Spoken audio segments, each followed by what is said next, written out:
ಕುಯ್ತಾನ ಕಣ್ಣು.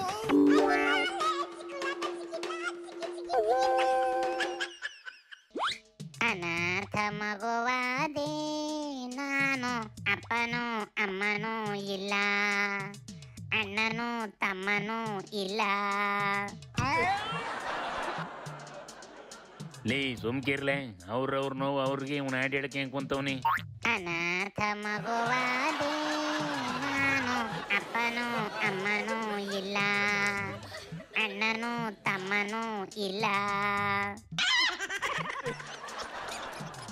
ಪಾಪ ಕಂಡ ಇಬ್ರಾಹಿಮು ಸಿದ್ದಣ್ಣನ ಮೇಲೆ ಮುನಿಸ್ಕೊಂಡು ಸೆಕ್ಯುಲರ್ ಪಾರ್ಟಿ ಅಧ್ಯಕ್ಷ ಆಯ್ತೀನಿ ಅಂತವ ಇದ್ದಿದ್ ಕುರ್ಚಿನೂ ಬಿಟ್ಟು ಬಂತು. ಈಗ ಕಣ್ಣು ಬಾಯಿ ಮುಡ್ಕೊಂಡು ಎದ್ದಾಗ ಹೋಗ್ಲಪ್ಪ ಅಂತ ನಿಂತೈತೆ ಕಂಡ್ಲೆ. ಶತ್ರುವಿನ ಶತ್ರು ಮಿತ್ರ ಅನ್ಕೊಂಡು ಹೋಗ್ತಕನ.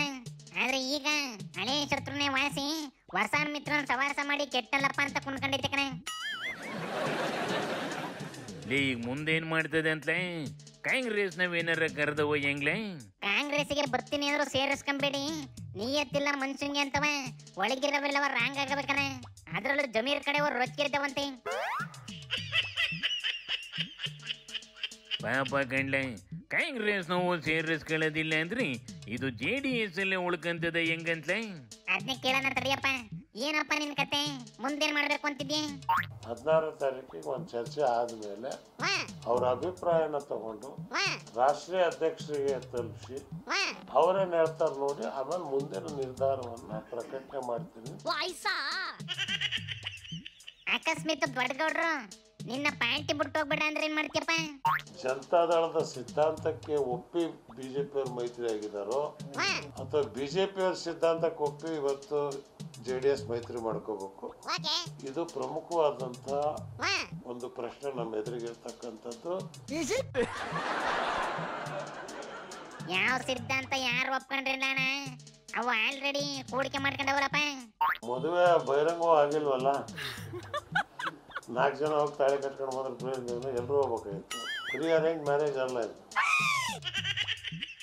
ಒಲಿ ನಿನ್ ಜೊತೆ ಇನ್ಯಾರ್ಯಾರು ಪಾರ್ಟಿ ಬಿಡ್ತಾರೆ? ಹೌದು, ಅನೇಕ ಜನ ಮಾತಾಡಿದ್ದಾರೆ. ನಾವು ಮೈತ್ರಿ ನಮ್ದು ವಿರೋಧ ಇದೆ, ನಾವು ಒಪ್ಪಲ್ಲ ಅಂತಲೇ ಹೇಳಿದ್ದಾರೆ ಬಹುತೇಕ ಜನ. 19ರಲ್ಲಿ 11 ಜನ ಪಾರ್ಟಿ ಬಿಟ್ರಿ, ಉಳಿಯೋದು 8 ಜನನೆಲ್ಲ ಓದಿಕೇತಾಯಿ. ಮೂಕನೆ ಆಗ ಪಾರ್ಟಿ ಸಿಂಬಲಿಗೂ ಸಮಸ್ಯೆ ಆಯ್ತದೆ. ನಾನು ಎಲೆಕ್ಷನ್ ಟೈಮಲ್ಲಿ ಒಂಚೂರು ತಲೆ ಓಡಿಸಿದ್ಕೆ 19 ಸೀಟ್ ಬಂದವೆ, ಇಲ್ಲಾಂದ್ರೆ 2 ಸೀಟ್ ಬಂದಿರೋ ಅಂತ ಹೇಳ್ಕೊಂಡು ಓಡಾಡ್ತೈತಿ ಇಬ್ರಾಹಿಮು. 19 ಜನರಲ್ಲಿ 17 ಜನಕ್ಕೆ ಮುಸ್ಲಿಂ ಮತಗಳಿಂದ ಗೆದ್ದಿರ್ತಕ್ಕಂಥದ್ದು. ಇಲ್ದ್ರೆ ಆ ಸಂಖ್ಯೆ 2ಕ್ಕೆ ಇಳಿತಿತ್ತು. ಆ ಕಡೆ ಕುಮಾರಣ್ಣ ನೋಡಿದ್ರೆ ನಾನು ಇಬ್ರಾಹಿಂನ ಕರೆದೇ ಇರ್ಲಿಲ್ಲ, ಎಲ್ಲೂ ಜಾಗ ಇಲ್ಲ ಅಂತ ಅವರೇ ಬಂದ್ರು. ಪಾಪ ಹೋಗ್ಲಿ ಅಂತವ ಪಾರ್ಟಿ ಅಧ್ಯಕ್ಷನ್ ಮಾಡಿದ್ದೆ ಅಂತ ಕಣ. ನಮ್ಮ ಮನೆಗೆ ಎಷ್ಟು ಸಲ ಬಂದೋದ್ರೆ ನೀವೇ ತೆಗೆದ್ರಿ. ಈ ಕಿತ್ತಾಟದ ಮಧ್ಯದಲ್ಲಿ ಯಾರು ಸತ್ಯ ಸುಳ್ಳು ಅಂತ ಹುಡುಕಕ್ಕಿಂತ ನಾಳೆ ದಿನ ಏನ್ ನಡೀತದೆ ಅಂತ ತಿಳ್ಕೊಳ್ಳೋದೇ ಮುಖ್ಯ ಕಂಡ್ಲೇಬೇಕು ನಶಿ. ಮುಂದಕ್ಕೆ ಏನ್ ನಡೀತದೆ ಅಂದ್ರೆ ಕುಮಾರಣ್ಣ ಹೋಗರೆಲ್ಲ ಹೋಗ್ಲಿ ಅಂತ ಕಳಿಸಿ MP ಎಲೆಕ್ಷನ್ ಅಲ್ಲಿ ಹೆಂಗಾರ ಮಾಡಿ 2 ಸೀಟ್ ಗೆದ್ಕೊಂತದೆ ಕಣ. ಆಮೇಲೆ 2 MP 7-8 MLAಗಳನ್ನ ಕರ್ಕೊಂಡು BJP ಸೇರ್ಕಂತದೆ. ಅಲ್ಲಿಗೆ JDS ಕತೆ ಮುಗಿತದೆ ಕಣ. ಯಡಿಯೂರು ಅವತ್ತೇ ಹೇಳಿತ್ತು ಕಂಡ್ಲೆ, ಅಪ್ಪ ಮಕ್ಕಳು ಪಕ್ಷನ ಬಿಡೋದಿಲ್ಲ ಅಂತವ. ಆದ್ರೆ ಅವುಗಳ ಪಾರ್ಟಿಗೆ ಮರ್ಜು ಮಾಡಿಕೊಂಡು ಕತೆ ಮುಗಿಸ್ತೇವೆ ಅಂತ ಗೊತ್ತಿರ್ಲಿಲ್ಲ ಕಂಡ್ಲೆ. ಆದ್ರೆ ಈಗ ಕುಮಾರಣ್ಣ ಕಾಂಗ್ರೆಸ್ ಗೌರ್ಮೆಂಟ್ ಬೀಳಿಸ್ತೀನಿ ನೋಡ್ತಾ ಇರಿ 6 ತಿಂಗಳು ಅಂತ ಕಣೆ. ಮುಂದೆ ಈ ಸರ್ಕಾರ ಹೋದ್ರೆ ಕಾಂಗ್ರೆಸ್ ಸರ್ಕಾರ ಇದೇನು ಉಳಿಯಲ್ಲ, ಇದು ಗೊತ್ತಿದೆ ನನಗೆ. ನನ್ನನ್ನು ಯಾವ ರೀತಿ ತೆಗೆದ್ರು 1 ವರ್ಷದಲ್ಲಿ 14 ತಿಂಗಳಲ್ಲಿ, ಅದೇ ರೀತಿ ಇದು ಮುಳುಗುತ್ತೆ. ಇನ್ನೂ ಎಲೆಕ್ಷನ್ ಆಗ್ಲಿಲ್ಲ, ಎಷ್ಟು ಬಂದಿದೆ ಅವರಿಗೆ, ಎಷ್ಟು ಸೀಟ್ ಕೊಟ್ಟಿದ್ದಾರೆ? 19 ಸೀಟ್ ಬಂದ್ಬಿಟ್ಟು ಇಷ್ಟು ಮಾತಾಡ್ತಾರೆ. ನಾವು 136 ಜನ ಬಂದವರು ಎಷ್ಟು ಮಾತಾಡ್ಬೇಕಾಗ್ತದೆ?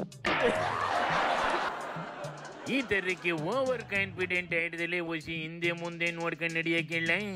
ಯಾವುದಕ್ಕೂ ಒಂದು ಎಚ್ಚರಿಕೆ ಇರಲಿ, ಯಾವ ಟೈಮಲ್ಲಿ ಏನಾಯ್ತದೋ ಯಾರಿಗೆ ಗೊತ್ತಪ್ಪ.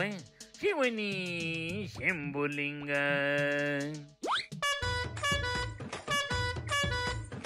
ಕುಯ್ತಾನ ಕಣ್ಣು.